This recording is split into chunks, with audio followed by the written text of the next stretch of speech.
जय हिंद साथियों, legal and social awareness के इस एपिसोड में आप सभी का बहुत बहुत स्वागत है। मैं एडवोकेट करीम अहमद सिद्दीकी। साथियों, आज की वीडियो में किसी लीगल प्रोविजन या लीगल इशू के बारे में बात नहीं कर रहा हूं, बल्कि आज बात करने जा रहा हूं मोदी सरकार के द्वारा, सेंट्रल गवर्नमेंट के द्वारा जो अभी 20 लाख करोड़ रुपए का राहत पैकेज जारी किया गया और इस राहत पैकेज के बारे में पिछले एक हफ्ते से लगातार चर्चा हो रही है। तो आज की वीडियो में देखते हैं कि ये 20 लाख करोड़ रुपए का राहत पैकेज क्या वाकई में 20 लाख करोड़ रुपए का राहत पैकेज है। इसमें किस तरीके की राहत किस वर्ग को दी जाएगी, इसकी क्या सच्चाई है, इस पूरी राहत पैकेज की महत्वपूर्ण बातों के बारे में आज की वीडियो में बात करते हैं। साथियों, 12 मई को प्रधानमंत्री जी ने जब टीवी पे आकर संबोधन किया तो उन्होंने एक नारा दिया कि हम आत्मनिर्भर भारत बनाने की दिशा में एक बहुत बड़ा राहत पैकेज जारी करने जा रहे हैं और 20 लाख करोड़ रुपए के राहत पैकेज की बात कही। निश्चित रूप से बहुत भारी भरकम पैकेज है और ये भी साथ में कहा कि ये हिंदुस्तान की जीडीपी का, टोटल जीडीपी का 10% हिस्सा है।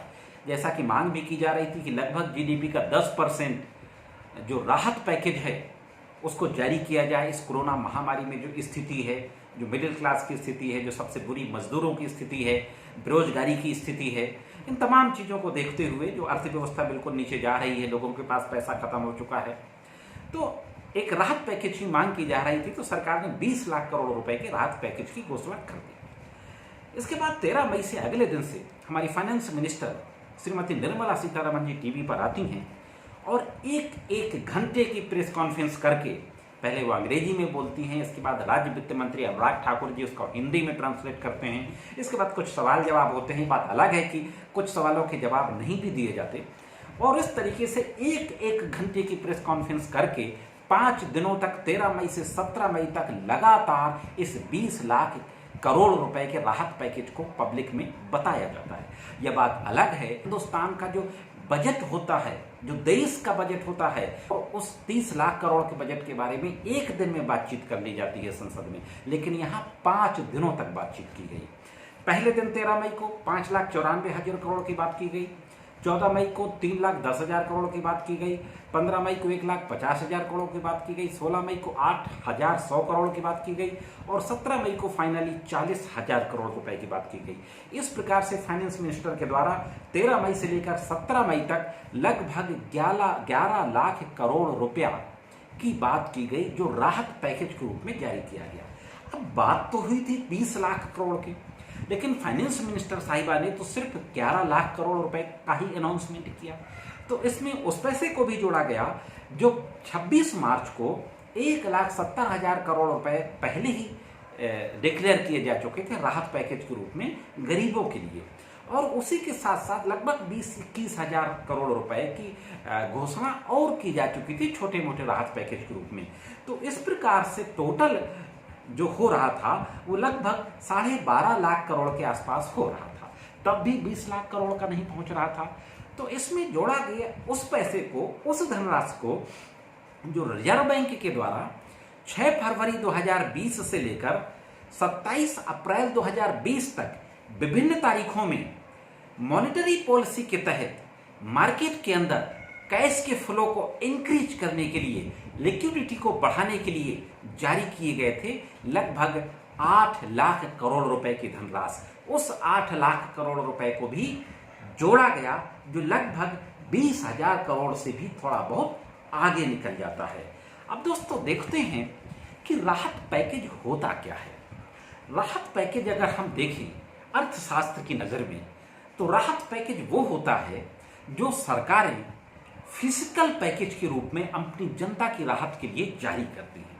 क्योंकि सरकारें अपनी देश की जनता से टैक्स लेती हैं, इनकम टैक्स लेती हैं, सेल टैक्स लेती हैं, एक्साइज टैक्स लेती हैं और तमाम तरीके के टैक्स लेते हुए अभी जीएसटी आ गया तो तमाम टैक्स जीएसटी में इंक्लूड हो गए, तो जीएसटी लेती हैं। आप ये समझ लीजिए, वो व्यक्ति जो लाचार है, सड़क पर मांग कर खा रहा है, वो व्यक्ति जब साबुन खरीदने जाता है तो उसमें सेल टैक्स जुड़ा हुआ है, जब वो बिस्किट खरीदता है तो उसमें सेल टैक्स जुड़ा हुआ है। एक बच्चा जो पैदा होता है, पैदा होते ही उसके इस्तेमाल के लिए जो चीजें खरीद के लाई जाती हैं उसमें तमाम तरीके का टैक्स जुड़ा हुआ है। तो सरकारें जनता से तमाम तरीके का टैक्स लेती हैं। जब ये आपदा का समय आता है, जब परेशानी का समय आता है, तो इसी टैक्स का जो पैसा राजकोष में होता है उसको राहत के रूप में जनता के लिए जारी किया जाता है, जिसको हम फिस्कल पैकेज बोलते हैं। ये होता है राजकोषीय राहत पैकेज। तो ये असली में राहत पैकेज होता है। दूसरा होता है मॉनेटरी पॉलिसी के तहत जो वो हर देश की जो सेंट्रल बैंक होती है वो जारी करती है, केंद्रीय बैंक होती हैं। जैसे भारत की जो केंद्रीय बैंक है वो रिजर्व बैंक है। मॉनेटरी पॉलिसी के तहत रिजर्व बैंक जो हर महीने, 2 महीने, 3 महीने में जो अपनी मौद्रिक नीति जारी करती है, तो रिजर्व बैंक ने फरवरी से जो अपनी मौद्रिक नीति जारी की, उस मौद्रिक पॉलिसी, मॉनेटरी पॉलिसी के तहत बाजार के अंदर लिक्विडिटी बढ़ाने के लिए जो कुछ पैसे का ऐलान किया, जो रिजर्व बैंक के पास जो पैसा कुछ कैश में जो रिजर्व में पड़ा रहता है, उस कैश पैसे को किसी तरह मार्केट तक पहुंचा दे, जिससे कि मार्केट में कैश का फ्लो बढ़ जाए, वो होता है लिक्विडिटी बढ़ाना। और ये ज्यादा कैसा है, रिजर्व बैंक डायरेक्ट मार्केट में पैसा नहीं देती, बल्कि रिजर्व बैंक बैंक्स को पैसा देती है। तो रिजर्व बैंक ने बैंक को दिया, बैंक ने पब्लिक को दिया, और पब्लिक से पहुंचता है वो पैसा मार्केट में। क्योंकि इकोनॉमी कैसे कंट्रोल होती है, इकोनॉमी को कंट्रोल करने के लिए जरूरी होता है कि लोग फैक्ट्रियों में बनने वाले प्रोडक्ट को खरीदें। और फैक्ट्रियों में बनने वाले प्रोडक्ट को कब खरीदेंगे, जब उनके पास परचेजिंग कैपेसिटी होगी, जब उनके पास पैसा होगा। इसलिए जनता तक पैसा पहुंचाया जाए, जिससे कि वो पैसा मार्केट में जाए। तो लिक्विडिटी बढ़ाने के लिए जो पैसा जारी करती है, जो पॉलिसी जारी करती है रिजर्व बैंक, वो होती है मौद्रिक नीति, मौद्रिक पॉलिसी। इसी मॉनेटरी पॉलिसी में फाइनेंस पॉलिसी शामिल होती है, यानी वित्तीय पॉलिसी, जिसके तहत लोन दिया जाता है बैंक के द्वारा दोस्तों। तो ये होता है। अब मॉनेटरी पॉलिसी में और क्या करते हैं bank, central bank? Monetary policy में रिजर्व बैंक अपने इंटरेस्ट रेट को अप एंड डाउन करती है, कम ज्यादा करती है, अपने कैश सप्लाई को बढ़ाती है, मैंने जैसा भी बताया, और महंगाई को कंट्रोल करने के लिए भी कभी कभी रिजर्व बैंक इस तरीके की कदम उठाती रहती है। अब फिस्कल पॉलिसी जो गवर्नमेंट की होती है, उस फिस्कल पॉलिसी में गवर्नमेंट अपने खर्चों में कटौती करती है। जाहिर है कि गवर्नमेंट जब वो पैसा जो पब्लिक से टैक्स रूप में लेती थी, यानी जो राजकोष में है, जब उस पैसे को राहत के रूप में जनता को देगी, तो राज्य का जो कोष है वो कम होगा, तो सरकार अपने खर्चों में कटौती करेगी। सरकार टैक्स को भी कम ज्यादा करती है जनता को राहत देने के लिए। तो ये होता है फिस्कल पॉलिसी के तहत जनता को राहत देना। अब हम एक बात यहां पर देखते हैं कि यूएसए ने $2 ट्रिलियन का फिस्कल राहत पैकेज जारी किया, जर्मनी ने $190 बिलियन का फिस्कल राहत पैकेज जारी किया। उसमें उस देश की जो रिजर्व बैंक थी, जो सेंट्रल बैंक द्वारा जो मॉनेटरी पॉलिसी के तहत लिक्विडिटी बढ़ाने के लिए जो धनराशि जारी की गई थी, उसको नहीं जोड़ा गया। लेकिन हिंदुस्तान के अंदर हमारी सरकार ने जो रिजर्व बैंक द्वारा लिक्विडिटी बढ़ाने के लिए जो मौद्रिक नीति के तहत जो कैश जारी किया गया बैंकों के जरिए, लोन के जरिए, उसको भी इस राहत पैकेज में जोड़ लिया गया, जो कि नीतिगत रूप से नहीं जोड़ना चाहिए था। ये फिस्कल राहत पैकेज होता है, इसमें मॉनेटरी पॉलिसी के तहत जो लिक्विडिटी बढ़ाने के लिए जो कैश जारी किया जाता है, उसको नहीं जोड़ना चाहिए था दोस्तों। अब साथियों, बात कर लेते हैं कि जो 11 लाख करोड़ के आसपास जो फाइनेंस मिनिस्टर ने 13 मई से लेकर 17 मई तक जो एक घंटे की प्रेस कॉन्फ्रेंस करके और जनता को बताया कि हम इतना यहाँ खर्च कर रहे हैं, उतना वहां खर्च कर रहे हैं, इसमें से मुख्य बातें क्या हैं, असली में कितना खर्च हो रहा है। सरकार ने जो पहले दिन जो पैकेज जारी किया 5,94,000 करोड़ का, उस 5,94,000 करोड़ में 3 लाख करोड़ रुपए एमएसएमई सेक्टर के लिए जारी किया गया। एमएसएमई सेक्टर क्या होता है? Micro small and medium enterprises, यानी जो छोटे उद्योग हैं, स्मॉल स्केल इंडस्ट्री हैं, जो मीडियम स्केल इंडस्ट्रीज हैं, मझोले जो उद्योग हैं, जिनमें लघु उद्योग भी आते हैं और छोटे उद्योग भी आते हैं, मझोले उद्योग भी आते हैं, उनके लिए 3 लाख करोड़ रुपए का लोन की बात कही गई। एक कोलेटरल फ्री ऑटोमेटिक लोन होता है, यानी बिना गारंटी वाला ये लोन होता है, तो किसी को उधार देना राहत नहीं होता। तो 3 लाख करोड़ तो लोन के लिए है। इसके बाद 90,000 करोड़ रुपए का जो आवंटन किया गया वो पावर डिस्ट्रीब्यूशन कंपनी के लिए किया गया, यानी पावर डिस्ट्रीब्यूशन कंपनी में जान फूंकी जाएगी, पावर डिस्ट्रीब्यूशन कंपनी को और स्ट्रॉन्ग किया जाएगा 90,000 करोड़ रुपए देके। 2 लाख करोड़ रुपया कंसेशनल क्रेडिट कार्ड की योजना बनाई गई अपने किसानों को देने के लिए। यह भी एक तरीके का लोन ही है जो क्रेडिट कार्ड के तहत किसानों को मिलता है। हाँ, इसका ब्याज जरूर कम होता है लेकिन यह भी लोन है। 5,000 करोड़ स्ट्रीट वेंडर्स के लिए स्पेशल क्रेडिट फैसिलिटी की व्यवस्था की गई। जो स्ट्रीट वेंडर होते हैं, जो रेहड़ी पटरी वाले होते हैं, 5,000 करोड़ रुपया के लिए इनके लिए व्यवस्था की गई। इनके लिए भी लोन की ही बात कही गई है। ये भी कहीं ना कहीं से अपने कारोबार को बढ़ाने के लिए लोन लें।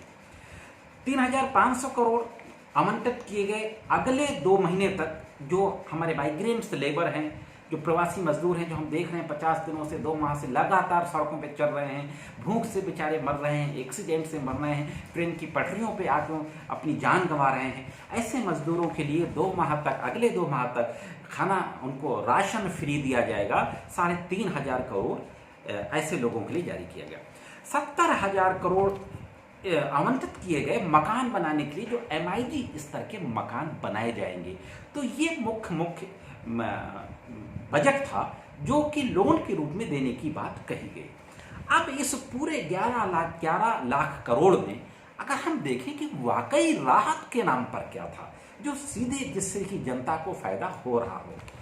अगर हम राहत के नाम पर देखें तो 40,000 करोड़ जो आखिरी दिन जिसका अनाउंसमेंट किया गया, उसका मनरेगा में खर्च होगा। पहले 60,000 करोड़ का बजट था मनरेगा में, उसको 40,000 करोड़ बढ़ा दिया गया। मनरेगा की मजदूरी पहले 182 रुपया प्रतिदिन होती थी, अब 202 रुपया कर दिया गया। निश्चित रूप से अच्छा कदम है। मजदूरों को जो राशन की बात है 3,500 करोड़, ये भी एक अच्छा कदम है।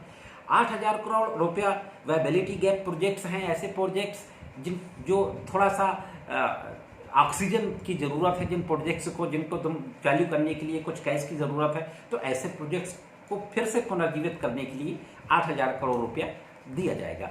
इसके अलावा किसानों के लिए जो एसेंशियल कमोडिटी एक्ट है उसमें संशोधन की बात कही गई, ये एक अच्छा कदम है। किसान कहीं से भी अपनी फसल खरीद सकते हैं, ये भी एक अच्छा कदम है। एग्रीकल्चर इंफ्रास्ट्रक्चर में कुछ पैसे की बात की गई, तो ये भी एक अच्छा कदम है। तो अगर हम ओवरऑल देखें कि जो राहत के नाम पर है, वो राहत के नाम पर मात्र जो खर्च हो रहा है 2.73 लाख करोड़ के आसपास खर्च हो रहा है।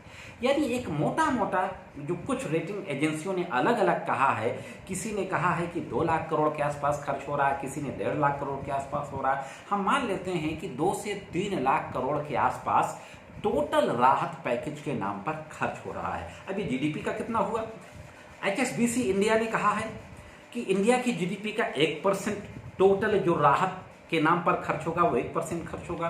केयर रेटिंग एजेंसी ने कहा है कि 2.73 लाख करोड़, जो मैंने अभी फिगर बताया, इतना ही खर्च होगा राहत के नाम पर। योगेंद्र यादव, आप सब जानते हैं योगेंद्र यादव को, जो स्वराज पार्टी के लीडर हैं, इन्होंने कहा है कि 1.7 लाख करोड़ के आसपास ही खर्च करेगी। तो ये तमाम जो रेटिंग एजेंसियां हैं, अलग अलग किसी ने कहा है, तो सबका अगर हम मान लें तो 2 से 3 लाख करोड़ के आसपास ही मुख्य रूप से राहत के नाम पर खर्च किया जा रहा है। साथियों, किसी को लोन देना राहत देना नहीं होता। लोन लोग किस लिए लेते हैं? लोन लेते हैं अपने कारोबार को बढ़ाने के लिए। आज तो सब कारोबार ही ठप है, तो लोन लेंगे नहीं। आज जरूरत क्या है? आज जरूरत है, मैं आपको याद दिला दूं कि 1929-30 के आसपास जब अमेरिका में जब मंदी आई थी, तो उस मंदी में जब बुरी तरीके से सब कुछ फेल हो चुका था, जिसमें लगभग 10 साल लगे थे अमेरिका को उभरने में, तो उस मंदी में दुनिया के जो तमाम बड़े बड़े अर्थशास्त्री थे, उन्होंने कहा था कि सरकार को जरूरत है कि लोगों के जेब में डायरेक्ट कैश ट्रांसफर करे, जिससे कि लोग फैक्ट्रीज के बने हुए प्रोडक्ट्स को खरीदें।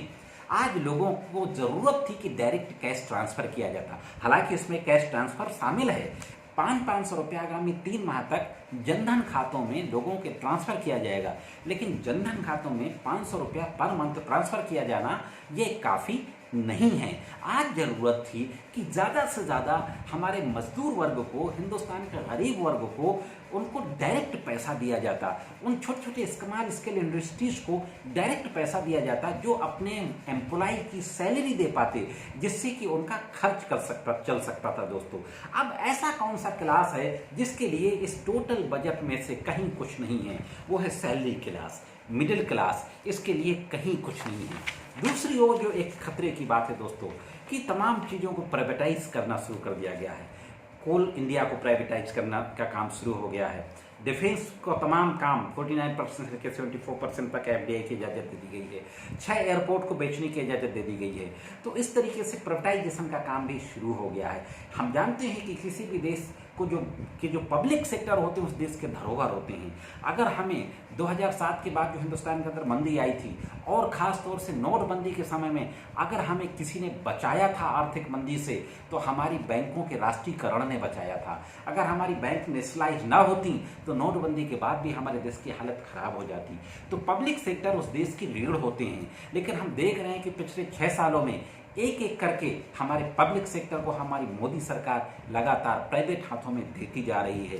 तो दोस्तों, ये थी 20 लाख करोड़ के राहत पैकेज की सच्चाई के संबंध में कुछ महत्वपूर्ण तथ्य। मैं समझता हूं कि अगर ये जानकारी आप सभी को अच्छी लगी हो तो वीडियोज को शेयर करें, वीडियोज को लाइक किया करें, जिससे कि ये जानकारियां तमाम लोगों को पहुंच सकें।